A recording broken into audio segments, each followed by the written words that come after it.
ભાવનગર મહારાજા Krishnakumarsinhji university દ્વારા વિવિધ કાર્યક્રમોનું આયોજન કરવામાં આવ્યું હતું, જેમાં લઘુ નાટિકા અને રાસ ગરબાનું પણ આયોજન કરાયું હતું.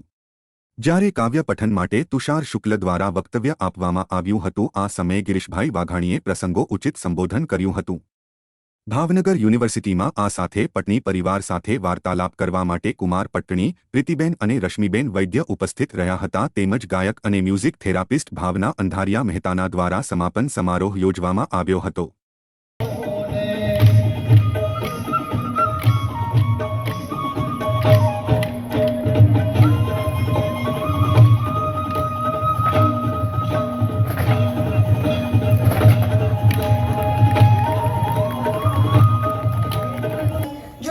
થઈ હોય તો એ આપના યુટ્યુબના કોઈ વિડીયો સાંભળીને થઈ હશે.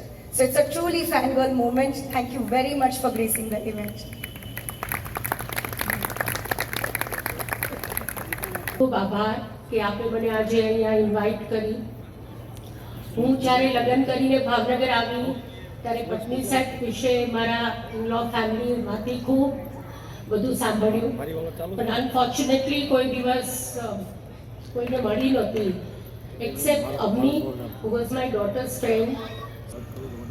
એણે એવું કીધું કે તારા ફાધર ઇન લોને કહે ને કે અમારા પ્રસંગમાં આવે.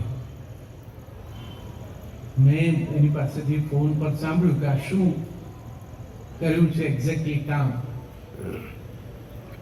સર પ્રભાશંકર પટણી તો સ્વાભાવિક રીતે સન્માનનીય નામ. એ પરિવાર પોતાના વડીલોની સ્મૃતિ, એનું કામ એને વ્યવસ્થિત રીતે ગોઠવતો હોય તો આનંદ થાય. હવે બહુ ઓછા આવું કરે છે. મારું એક ગીત ખૂબ વાયરલ થયું છે, ભૂલી જાય જો કોઈ હવે તો નથી લાગતું ખોટું. વ્યસ્ત હશે પોતામાં, કારણ નહીં હોય મોટું, પણ યાદ કરે જો કોઈ તો મનને સારું લાગે.